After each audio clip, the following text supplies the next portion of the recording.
Ladies and gentlemen, what it do? I am your host, Young, Bo, Easy, and I would like to welcome you to the show. You are now tuned into Knicks and Dimes. Ladies and gentlemen, as the struggle of a season continues, man, we're coming down to the wire.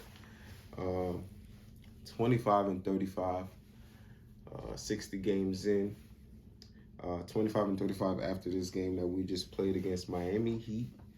Um, Much better outcome than when we went to their house and played them. They swept the floor with us on national TV, and they suggested to put this one on national TV also. But I mean, this one was a better outcome, and it was in the Garden.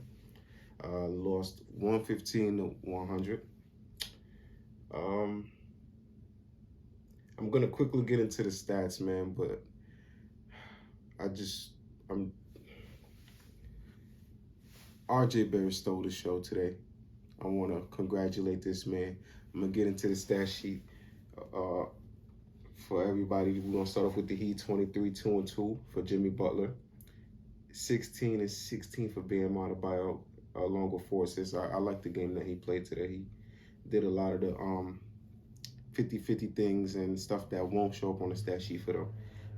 Basically a lot of the dirty stuff. And I mean, you would think you would get that from PJ Tucker, but he wasn't that big of a factor this game like he was the first game. So I think he had like 10 points in like the first quarter or something when we played him, maybe even shorter than that. But Bam Adebayo did a lot of that, and I like the game that he played for them tonight. 19, 9, and 4 for Kyle Lowry. 25, 7, and 2 for Tyler Hero. Played a real good game off that bench. The highest scorer besides our leading scorer, RJ Barrett, was Evan Fournier. Had 13, 3, and 2. 12, 8, and 2 for Alec Burks. 11, 8, and 8 from Julius Randle.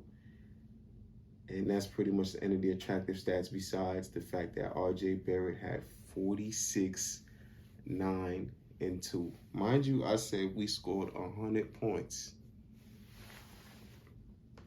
This man had half our points, man. He was 4 points away from scoring half. He could have got the 50 ball today, but, you know, we don't like free throws. You know what I'm saying? We do not like free throws. We shot 72% from the line, 26 of 36. You know what I'm saying?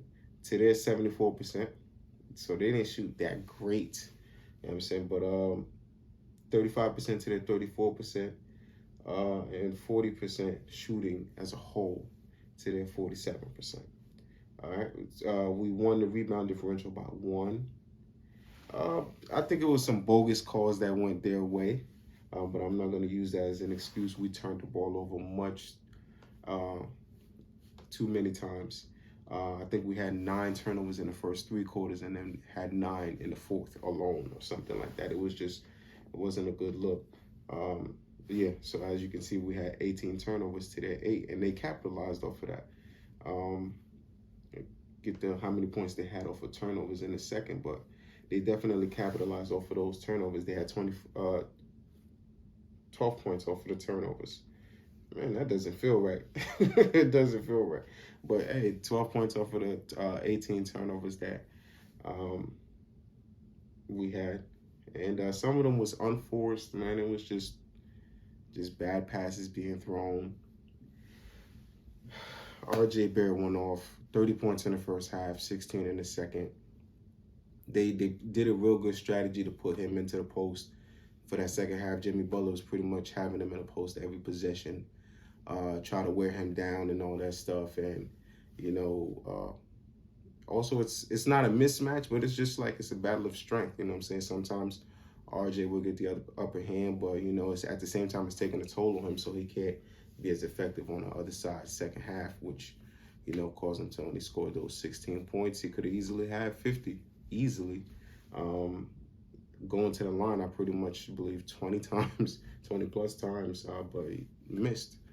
All he needed was 4 of those free throws, but he's the first drafted Knicks player under 21 years old since I believe 1947, which was the second year the Knicks, was established. Yeah, and Knicks was established 1946, and that second year, I think it was Carl Braun. They said, man, it's a great stat, man. So to have a Knicks drafted player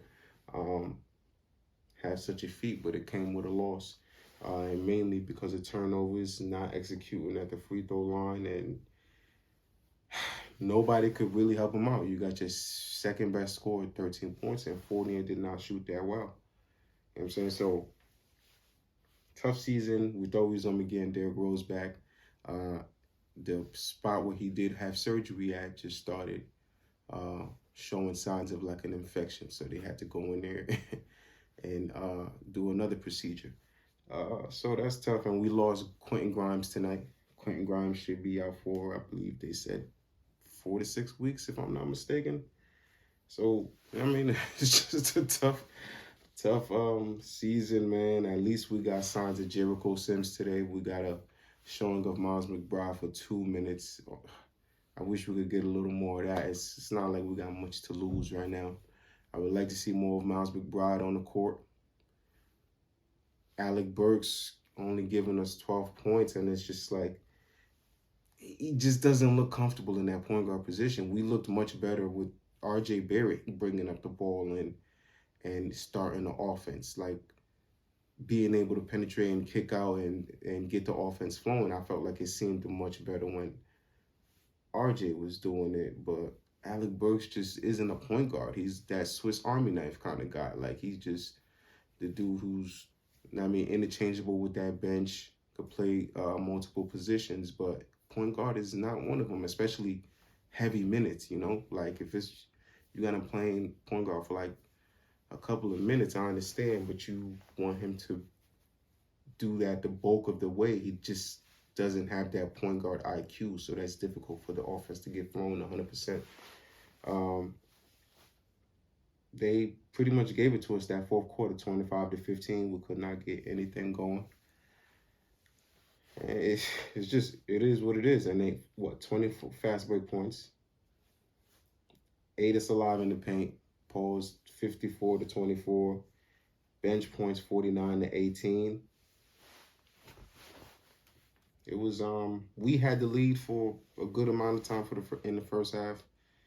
And then I believe we went down 10 to go. It was 55-65, if I'm not mistaken, going into the second half. And once they got that lead, they pretty much never gave it back. We got close within 2, and Julius Randle turns the ball over. And then another point later on in the third quarter, or maybe early fourth, we get close again, and then turnovers. It's just, half of the time we give away victories.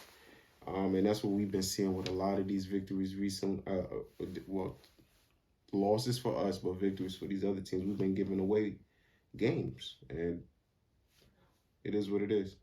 That's just, this season doesn't look good. Derrick Rose, another week or two. Grimes is out. Coach seems reluctant to give a guy like Cam Reddish minutes. He got 15 today.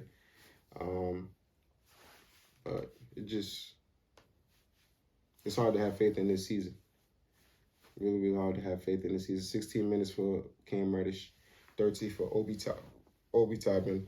You would think the young boys would just be playing now, but still we got these guys playing heavy minutes. Alec Burks played 34 minutes, man. And for most of the time, he gave us nothing. I was even surprised he scored 12 points. Like, it's just, I remember just one transition 3, and I can't even tell you where he got the rest of his buckets, because it just doesn't look that good. It just doesn't look that good. So I'm even surprised he had 12 points. But thank you to R.J. Barrett for making this game look a little better than it was supposed to be. Because if it wasn't for R.J., this would look like the game that we had in Miami where they just swept the floor with us. But R.J. made this game look a little prettier and better for the home crowd to enjoy. At least we had some record that we could be proud of. You know what I'm saying? So I think this is going to be a trend. RJ is continuing to be like, yo, like, this is my squad. It seems like every time he's getting on the floor, he's getting better. So that's going to be the positives, I believe, for the rest of the season. And hopefully we get to see more of these young dudes play and get their confidence up. Jericho Sims didn't look that bad today. Just got to get these dudes' confidence up. That's pretty much what I think of it. All right, so next game, man, I believe we got the 76ers. Yep, we got 76ers back-to-back. They're going to come to our house, and then we go to theirs on Wednesday. So back-to-back. 1 p.m. I probably won't be doing a breakdown of that game, but I'll most likely be doing a breakdown of Wednesday. Doesn't coincide with the schedule as much as I'd like it to. So I'll see y'all after the second 76ers game, and hopefully we're coming off a W, man. But you know, they just got that acquisition of James Harden, so that's going to be a tough game. So we got to go in there and definitely ball out. But these afternoon games are not something that the Knicks seem to like. It's just, we do not show up for afternoon games. Let's see how we do this time around, all right? Love, gratitude, positive attitude. You already know what it is, man. I'm your host, Young Bo Weezy. You've been tuned into Knicks and Dimes, all right? I'll catch y'all on the next one for the breakdown of the 76ers game on Wednesday. All right, thank you for watching the show. Like, comment, subscribe, share with your peoples, man. I appreciate everybody that's been watching the show. And thank you very much. Please keep sharing it with your peoples and leave your comments, man. I'm always intrigued to hear what y'all got to say. All right, catch you on the next one.